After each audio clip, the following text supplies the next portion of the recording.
All praises be to the Holy One of creation. Giving thanks and praise for another day of life. Thank you for tuning in. This is Only Israel Solonomics 101. We're still on 101. We're still on 101. Is this camera on? Is this camera on? Which one of these cameras is on? If you saw the interview that happened with Gayle King, you would know that that is something that Robert Sylvester said. He was looking for what camera was on so that he can bypass her in the interview and begin to speak directly to the camera. So I'm here again because I was thinking about what other aspect of the research that I can share for edification purposes. And I was thinking over it today and I wasn't too sure. So I was doing whatever else I was doing. And then boom, this thing pops up today. Another alleged tape shows him sexually abusing girls, right? And so now this is everywhere. This just happened today. I'll read it shortly. Let me share my screen. And then I'm going to go ahead and share what I have been wanting to share. Hey, Jason, what's going on? I want to share what I've been looking to share. I'm going to jump right into it today and connect some dots. I saw a video came out recently on another channel. I believe it's called Doggy Diamonds TV, where there was a caller who called in who said that she knew of him and his family, and that's, you know, and for people who know him from where he's from, they said that he was slow. This was the terminology that was being used. In doing this research, there were a number of people from the people who used to be in public announcement to the manager to the ex-manager Demetrius Smith. A number of people testified, so to say, to this thought of him not necessarily being up to speed. And so with many things, as well as he said himself, you know, there's a level of disability there with mental cognition. So it creates this, for those people who know him off screen, they're like, okay, we see it, but then the music overshadows it. But for those of us who may be looking on, who can't really grasp the idea of how and why he could possibly be able to do all of this musical genius, and still be what people are saying, right? And this, I think people are grappling with this. I've shared it over there. I was sharing my thoughts over there, and some people are pushing back. You know, some people are giving attitude, and it's funny because there's so much information out here, but we would rather argue from a misinformed position, which I think is, at that point, it's just like, doesn't really make any sense. So when I see that somebody's like uninformed, at least, you know what I mean, not even aware of some of the things that have been left on record, I don't even argue. But this is the article that just came out. I really don't want to concentrate on, you know, the excessiveness of the extracurricular. Really, it's just the tape. Like, is this camera on? Which camera is on? So a man said he was cleaning out an old video tape collection, found that he thought was a recording of R&B singer R. Kelly in concert, but instead turned out to be a show, a man who appeared to beat Kelly, sexually abusing girls, he and his attorney said Sunday. And you can read the article. I put it in the box. This is also something, a story that his brother, Carrie Kelly, told of having a type. I forgot the name of the tape. It was some horror film, and he thought it was the tape. And then when he went and took the tape, it actually was Robert Sylvester, again, being accused of, or being on the tape, doing some inappropriate things. His ex-manager, Demetrius Smith, also spoke about him having issues with taping himself, this level of voyeurism and sexually inappropriate behavior. And he also shared in his book as well that at one time, according to his testimony, Robert came to him saying he has problems and he can't stop taping himself. I find it interesting that they keep saying tapes because people don't use tapes anymore. So you know that this is some time ago, right? This is VHS. This is a minute ago, before DVDs really hit the scene hard. But I'm gonna go to two things. But the first thing I'm gonna go to, because it's a running hypothesis, right? And so for those who have just joined us who may not be sure about this running hypothesis, the running hypothesis is based on the information that has been left on record and has been shared with us. I have put together some things, and it's an information is in the box for edification purposes, right? And so what I'm hypothesizing, hold on. I'm hypothesizing that he suffers from fetal alcohol syndrome disorder. Like this is the hidden disease, right? There's a high probability based on the evidence and information that he left on record, as well as others, that in vitro at some point there may have been some exposure to alcohol, which in the brain, depending on the level of exposure, it can manifest itself differently. And so, as it relates to fetal alcohol syndrome, which is a real thing, which can possibly explain the learning disability, which can explain to a certain degree the inappropriate sexual behavior. So, I'm going to share this, and then I'm going to share the other thing. Another thing that I wanted to say is that if this issue comes before all of the abuse, the only thing the abuse did was exasperate this pre-existing issue. So that's also something for us to keep in mind if this is the case.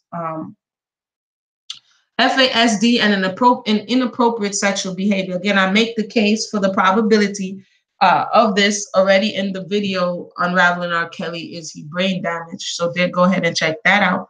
I found this article coming out of Canada and the FASD Research Network. It talks about inappropriate sexual behavior. The occurrence of inappropriate sexual behavior is an adverse life outcome that may be experienced by individuals with FASD. This is what we're experiencing. We all have to now experience him experiencing whatever it is he's experiencing, because it's putting out into the public eye, right? The purpose of this paper is to highlight an overview of the current existing research conducted in this area and offer implications for individuals, families, caregivers, and policymakers. It is common for individuals with FASD to be involved in inappropriate sexual behavior as either a victim or a perpetrator, both of which, he's on record as having been, okay? Individuals with FASD are more likely to be a victim of inappropriate sexual interactions, including crimes like sexual abuse, similar to trends seen for individuals with other intellectual and developmental disabilities. This includes situations where individuals with FASD do not recognize the inappropriate nature or risk involved in certain encounters. For example, the giving and receiving of consent.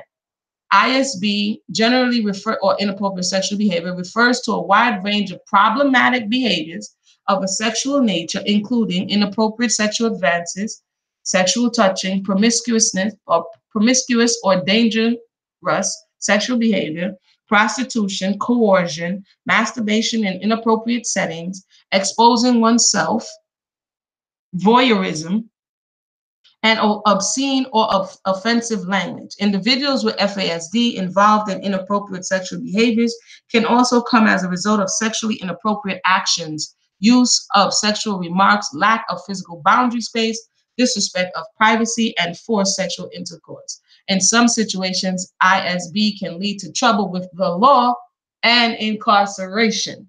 Okay, when you go through a number of the books that were written by those who, there's a good like 4 or 5. There's a number of them. I think I've heard so far like 4 of them. It's a lot of all that intro background going on in the books. You gotta be like, my goodness. Okay, occurrence. Researchers estimate that ISB are displayed by 45 to 52% of adults. So that's a high number. In this case, this adult would not even be aware if perchance the probability of him having this is correct and he's undiagnosed, then he wouldn't be aware that this is what is to some degree playing into what we're seeing on a world stage. Rates of ISB associated with FASD appear to increase over the lifespan, with studies demonstrating the rates of ISB in children age 6 to 11 at 39%. Hey, what's going on, Chris? 42% in adolescents ages 12 to 20, and up to 65% in adult males. That's a high number. That is over half of the adult males with this particular fetal alcohol syndrome brain disability going on, or brain damage, that a high number, over 50% of them, you will see this manifested in their behavior. The average age when ISB initially presents is approximately 10 years old. And he started to be molested by his sister around 7 or 8 years old. So his reaction to the molestation by his sister, a lot of people bring this up, that the brother is the one who said that he was molested, and he thinks as well that R. Kelly was molested. R. Kelly's on record by saying he was molested, but his response to the molestation was different than his brother's response to the molestation. And some people are using that as a reason to say, yeah, he's X, Y, and Z, but he may have other variables than his brother, right? And this molestation went on for at least, according to them, 7 years. That's a long period of time. It says, although the age of emergence can vary between males and females, the prevalence of ISB, or inappropriate sexual behavior, is relatively consistent overall. However, in one study, researchers found that 22% of females displayed promiscuity compared to only 11% of males. Those researchers also noted that among adolescents, 19% of males had trouble with the law because of ISB, which was over doubly the frequent seen in females, 8%. I'm gonna jump down a little bit. So I put, as always, I put the link in the box. They go into talk about why people wouldn't necessarily report. This is some of the stuff we're hearing. Why are you just reporting now? Why didn't you report then? Everybody around him knew that this was going on. Why didn't anybody say anything? This, that, and the third. For those who just joined us, again, this is another edition of the uh, Unraveling R. Kelly series, and just giving information on why I think this is important beyond R. Kelly. A is to know that even if this is not his case, which it looks strongly like it is his case, but you have to say there's a probability or a likely probability. The importance of not drinking or even consuming alcohol while pregnant is very important. The lasting effects of drinking alcohol while you're pregnant as a female, we're seeing what some of the effects can be. So if you know someone, anyone who may be pregnant at this time and think it's okay because the doctor said it's okay to drink a little wine or to drink a beer here and there, you might want to educate them on what can be some of the lasting effects of such a temporary decision, right? Understanding the brain differences caused by prenatal alcohol exposure can result in challenges with executing function, comprehension, adaptive behavior, social skills, linking consequences to actions. And I want to talk about this because this linking consequences to actions, if people who knew him from his childhood knew that he was quote unquote slow, or that he didn't adapt well and he was a recluse to a certain degree, he lacked in social skills, according to his own testimony, he was bullied, he was extremely shy, right? This were like these were markers along the way. But if we the people are not educated or don't know where to put it, then we'll just sum it up as the individual being slow. When one of the, I forgot who it was, but when they showed the interview with Gail to one of the psychologists, the first thing she said was he lacks impulse control. So this impulsivity, when you looked at the interview and you see him very impulsive and he's jumping around and he's springing around and all of these things like this, these are all markers. These are all signs that for some, that something else is going on, right? And response inhibition. These brain-based challenges can interfere with the regulation of appropriate sexual behavior. When you listen to some of the books and you hear some of the ways in which the women are relaying their story, you're like, okay, a lot of them speak about this unnatural, and I have my other theories on the unnatural sexual desires. That's another theory for another day, but or hypothesis, I should say, because I come with supporting evidence. But yeah, so this is also present in the way in which they're retelling the story.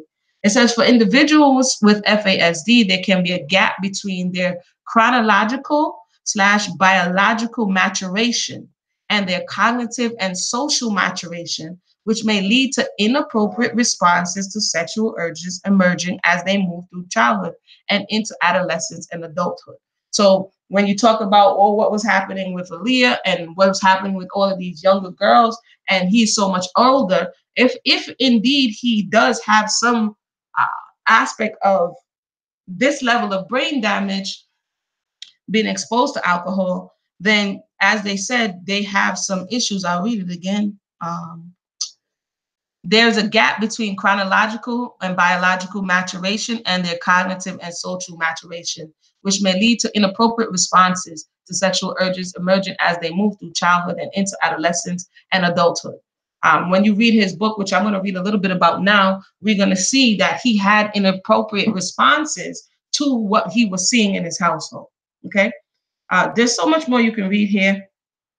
Again, it's. I put the link in the box.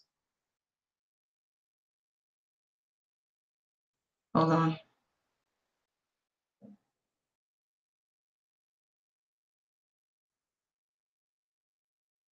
And they go into the implications, they go into the education. So if this is something that the person has been ashamed of, a lot of people who was around him said that he hid it. They didn't know what he was doing. This is something that's done in the dark. This is something that, and he's learned over the years to be predatory based on what is being said. You know what I'm saying? He's learned over the years to how to perfect and navigate around. It's like somebody who has a disability, they learn to navigate around that disability to be able to get what it is that they want. And apparently, based on all of the information that is coming out, he has learned, perfected the art of navigating around his disability to be able to exploit allegedly those around him in his surroundings to get what it is that he wants. Uh, Let me do a conclusion here. Again, read the whole thing because I think it's very interesting. Let me see here 1 second. ISB is frequently an adverse life outcome for individuals with FASD, and although the existing research helped provide some understanding about the existence of ISB with this population, there's an obvious need for future research to address the significant gaps in this area. Future research should focus on investigations that better outline the case of ISB in this population, as well as assessment of FASD and ISB. Researchers also need to examine sex offender treatment programs for individuals with FASD and improve understanding about FASD amongst professionals addressing an ISB, specifically those within legal settings contending with those experiencing trouble with the law as a result. So why is the woman doing this? Why do I think it's important? There's a question of should he go to jail or should he get help or should he get help in jail? Either which way, they're going to take him to diagnose. So, and then a lot of people, we're the listening public. We have to listen to this stuff if we choose to see it on the television. And a lot of people have questions like, what could this possibly be? And I've seen a lot of hypotheses. He's a narcissist, this, a master manipulator, all of these things. But I just have a gut feeling that it's a bit more than that. And if we can accurately identify what it is, then whatever it is, the fate of the individual, we can at least learn from the situation. So that's in the box now. So I would say that would be one of the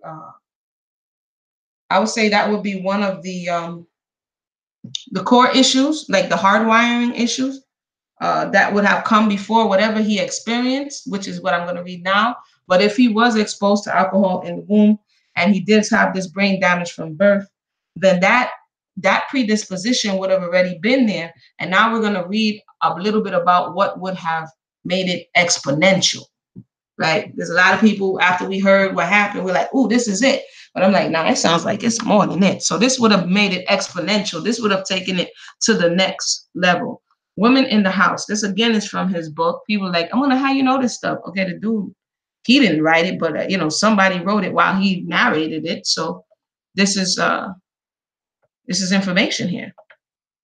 If we're doing cold case crime, right? This is the picture that comes before it. Oopsie. You see this? And then you see the parallel between women in the house and what he's being accused of. So, women in the house. He says, there were always women in our little house at 40th and King.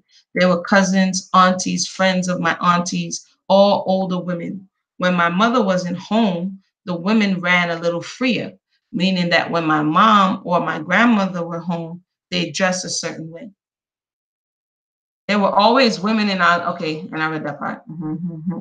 When my mother and grandmother were out, they felt free to wear less clothing. So this duality he's witnessing as a child. You could see through their blouses. Sometimes they wore bras, sometimes they didn't. When they walked around in nightgowns or pajamas, you can see their panties, and on a few occasions, like a very hot summer days, they wouldn't even wear. So this is again, remember, if he's already having this hardwired issue problem, okay, this would have translated a little different to him than even his brothers. As a very young boy, I didn't think much of it. The women didn't really pay much attention to me or my brothers. I looked at them the way any kid would. Kids are naturally fascinated by body parts, and I was no different. As I crept up in age, though, and made my way through grammar school, I found myself more curious and sometimes aroused, and I was ashamed of being aroused. But there was no one I felt I could talk to about this. I couldn't have a sit down with my mother because I wouldn't know what to say or how to say it. There was no man that I trusted enough to share such shameful feelings with. Growing up with the shame was haunting me throughout my life. And this goes to his secrecy that many speak about. One winter afternoon, I came back from school early when my mother wasn't home. So there's random people in the house, all these different people in the house. Hold on for me 1 second. And he doesn't have any guidance.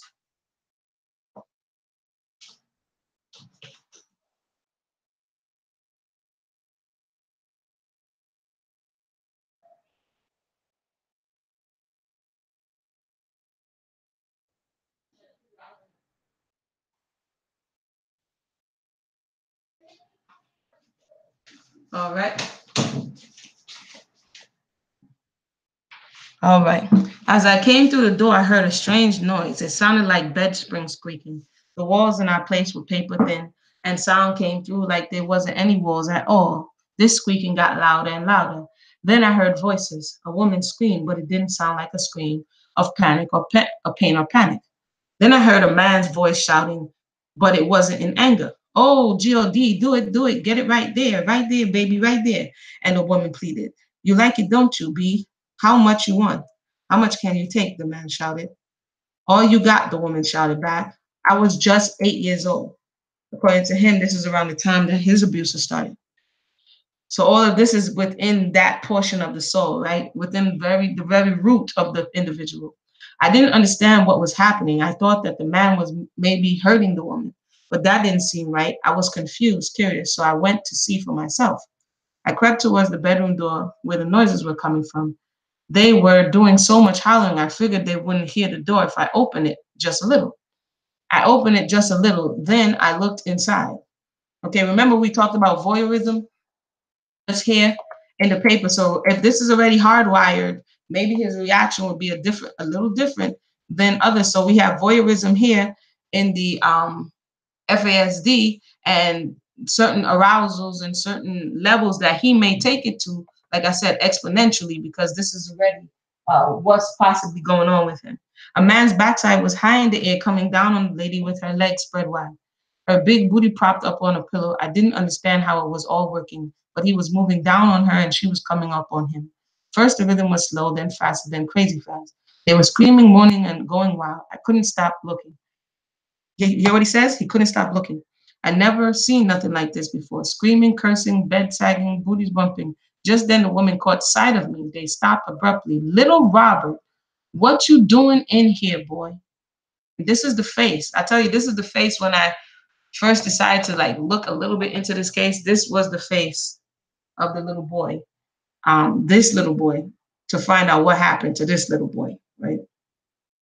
So he's telling you a little bit about what happened to that little boy.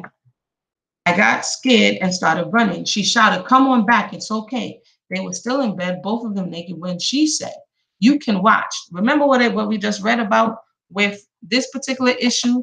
If a normal child would have had a reaction, certain reaction, he was already possibly predisposed to what would develop as a serious issue,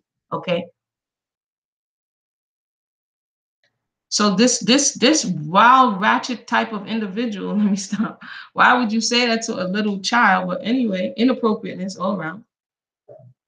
They were still in bed, both of them naked, when she said you can watch, but you better not say blink to nobody about this. So number one, he's having guilty feelings about what he's experiencing, um, and the way in which the women are around the house inappropriately dressed. Two, he has no one to speak to about it. Three, he comes in into somewhat seemingly adults during intercourse, and he's intrigued and he's going closer to them, and he's scared. So all of these feelings are wrapped up. He's afraid, he's scared, and the response from the adult or so-called adult here is come closer. You can watch. Remember voyeurism, okay? He says, this is what now he can't stop taping himself. Is this camera on?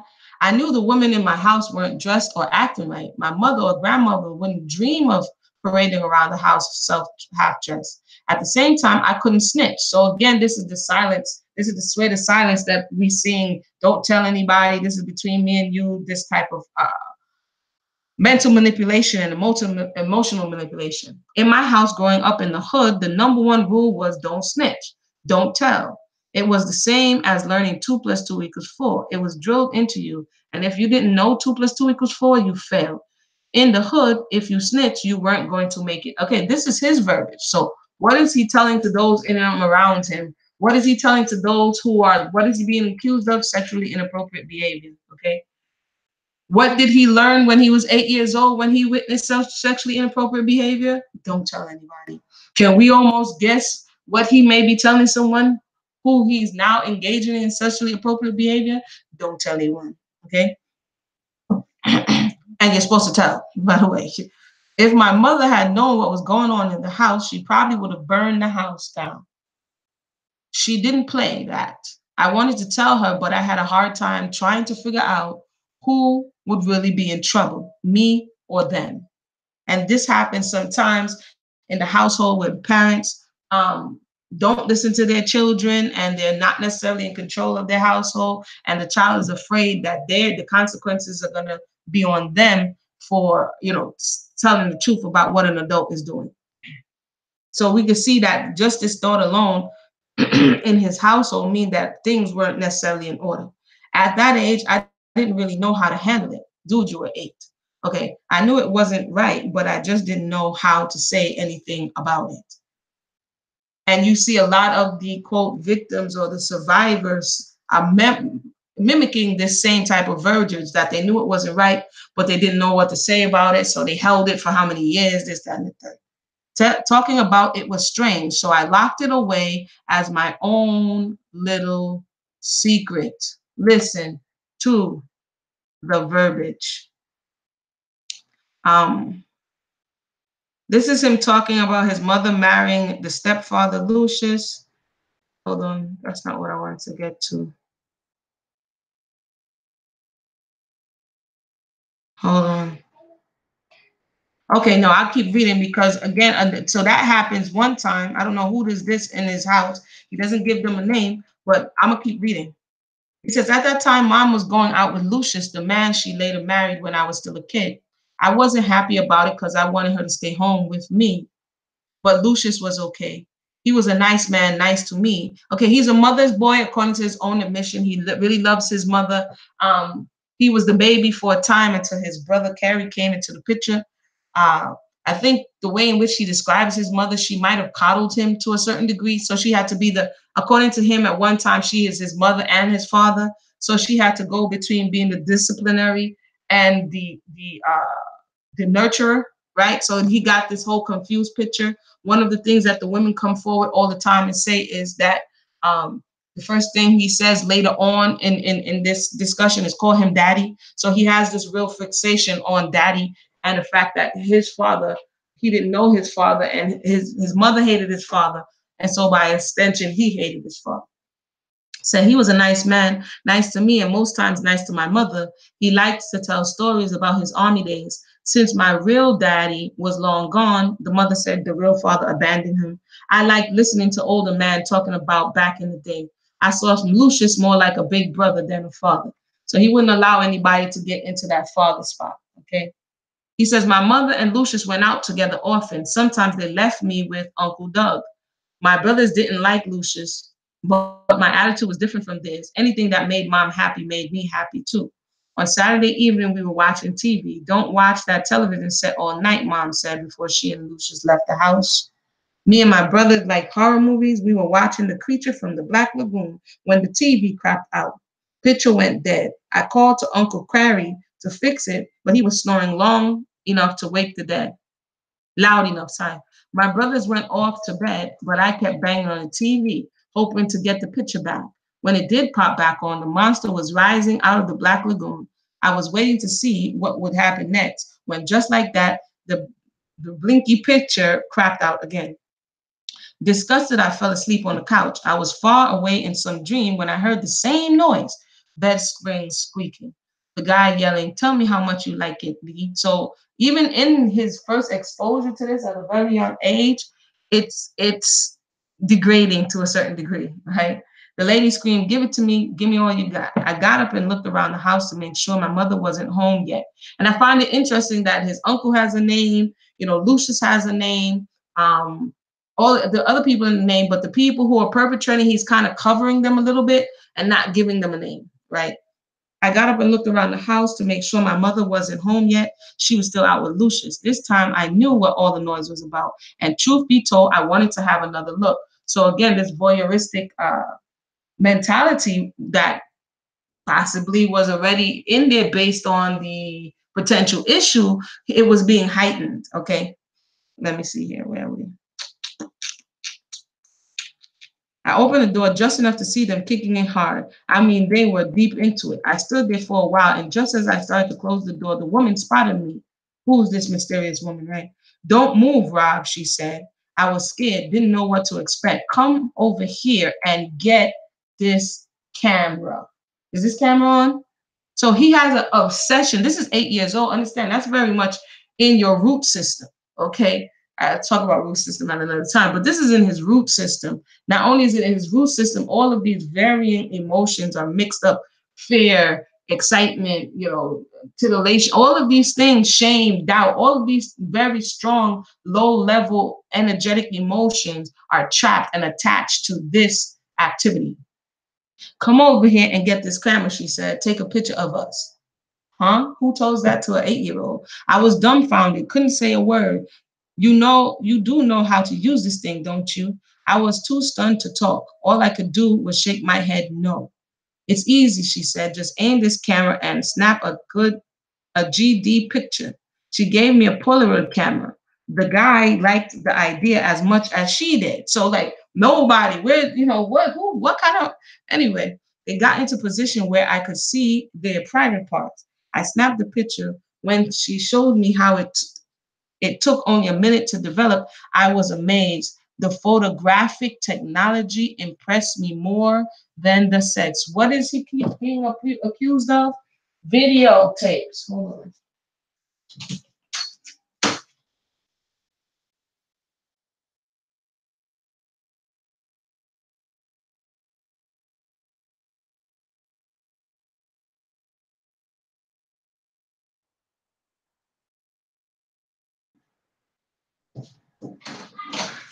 Okay.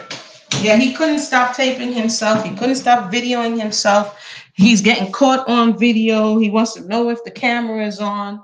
Um, so he's intrigued by this technology. And one of the things we read over here, I read it at another part, is this voyeuristic thought and this intriguing with uh, pornographic material, essentially.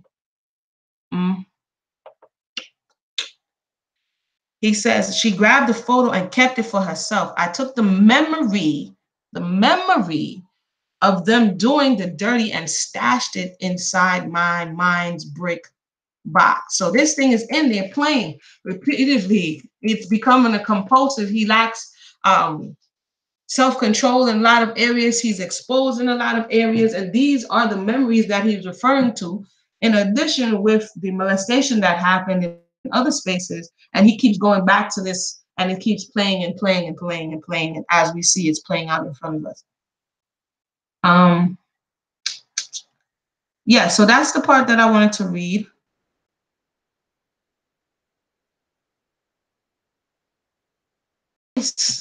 In that particular section. Okay, no, let me not skip this. This is going to be the last part here. The uncle is giving bad advice. Whoever those adults are giving bad advice. Like everybody all around, you know, the mother, he's afraid of the mother. He don't really have a father he can trust. Like this is just a recipe right here. And then everybody's applauding you for your singing ability. You know what I mean? That's a lot. But let me see here. It says here, a couple of nights later, mom was out again, and I was sitting on the couch with Uncle Doug. We were watching TV. My favorite show was The Jeffersons. But this particular night, we were looking at Three's Company. Uncle Doug turned to me and asked, now, this here is every man's dream. Listen to what now the uncle is putting in his head at a very young age. Every man's dream of living with two women, which one do I like?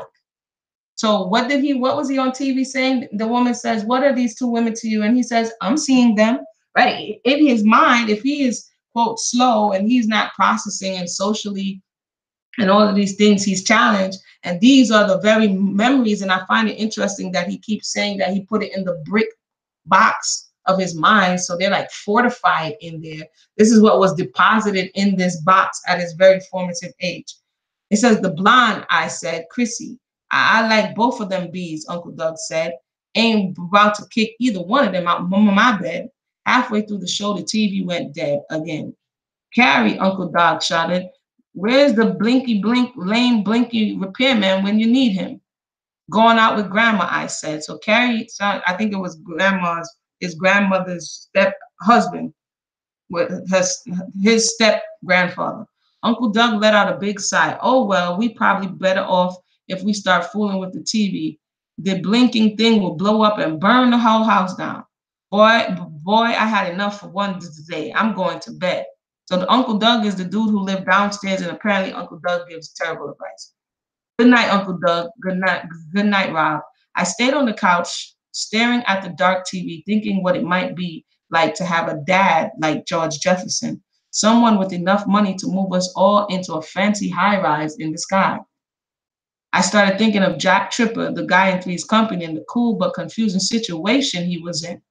And he always seems to find himself, one of the things that often is said when he speaks to the women is always trying to get him to where he is. Okay, where do you live? Like, when are you coming to Chicago? So he's always trying to recreate this particular situation in his life. To, as his uncle says, it's cool, right? Let's see here. So I find it funny, like these are the memories that he decided to pen down in this book. Okay. I drifted off and fell into a crazy dream about Three's Company when a strange feeling in my body woke me up. The feeling was down below my belt. I opened my eyes and saw that a female, which according to his brother is the sister, right, was playing with me. She was at least 10 years older than I. I was 8. So all of this is happening when he's 8. What are you doing? I asked. You'll like it, she said. It'll feel good. Look what happens when I rub it. She kept rubbing until I got hard. I didn't say anything. Then she put it in, okay, blinky, blink, blink. Okay. At first, you could see it on the screen. At first, I was scared she was going to do something crazy like bite me. I tried to push her away, but she wouldn't stop until she was finished. When she was, she said, you better not say blink to no one else. You're going to get a terrible whooping, she threatened me, which kind of sounded exactly like what the female said in the room. So it may be that the witnessing that if this is indeed the same female, which according to the brother would be the sister, then she tried to implicate him now that he had witnessed her. So you know how you have something on somebody, so they make sure they get something on you so that they have you under their control. There might be a situation like that. And that may be the reason why this female doesn't have a name. So now that she has something on him, she says the very same thing, minus the whooping that the, quote, female said who was in the room. I knew she meant business. I knew to keep quiet. Every time she did it, and she did it repeatedly for years, she warned me about what would happen to me if I snitched. No matter how many times it happened, I knew I could never tell anyone. I was too afraid and too ashamed. All I could do was stash the secret and hide it in my imaginary brick box. So that's another part of the puzzle that he left. Like I said, this is from this book here, The Solar Coaster, The Diary of Me. He wrote this book back in 2011, copyright 2011. There goes his name right there. So he probably had a ghostwriter who helped him, because again, they say he is not able to write in that this respect. I'm all stumbling all over my words. But yeah, he wrote the book, or he narrated the book, and these situations that he's recalling are all of the trauma points, are all of the touch points throughout his journey that brought him to what we're seeing and witnessing. So when I say he left a lot of information on record, he left a lot of information on record. So there's something more. If you left all of this on record, and this is not new allegations, and this has been going on, then one has to ask, what is this really about? In 2019? Is this more than what we're being led on to understand? So hopefully that was helpful in some way or capacity. Again, like I said, I left all the links in the box. If you have any more questions or comments, I think the takeaway for me is to be mindful of your children, be mindful of your environment. His mother was going out, and that's what some people do. You know, they leave their children and they go out and do what they need to do. Older siblings or older cousins or whatever are not necessarily the best babysitters for children. You know what I mean? And you have to keep your eye on them at all times and know what's going on. And also, if we can learn anything, the mind of a child, because his brother said the same thing of being afraid to divulge this information to the parents or to his mother. So this level of being in tune with your child, to know what's going on, to know when they have a change in behavior or something is bothering them, and create the environment where they can come to you and talk about whatever is going on. If not, then they hold these things inside and it festers, and then who knows? You know, they take it with them in life, and then they become the perpetrator. They become the abuser. So there's definitely something that we can learn from all things. I'm not just doing this because I have nothing else to do. I think that because a lot of attention is placed in this area, but there are also a lot of questions that remain unanswered. It's a teaching moment and an opportunity for us to evaluate our own lives. So with that said, thank everybody for tuning in. Learn more about FASD. Even that's why I say, you know, some people say allegedly, this is my hypothesis. So don't go around saying, oh, this is my hypothesis based on the information that's put out there. I am not in the medical profession. I'm doing a layman's observation of the information that we've been presented, because this is what they do. They present piecemeal information like that video. I still haven't seen the whole entire video. They didn't release the whole entire video of the interview. It was all chopped up. You know what I mean? So when you see somebody doing that, you know for sure that, okay, boom, they're trying to paint a narrative. They're trying to show us the direction that they want us to look in. You know what I mean? And so that's kind of how mass media kind of manipulates the minds of the people. And if we miss the real story, if we miss the real opportunity, then we won't be prepared when something like this shows up on our radar again. So with that said, I want to thank everybody for tuning in. Thank you for sticking with me. Feel free to share, subscribe, and leave your comments below.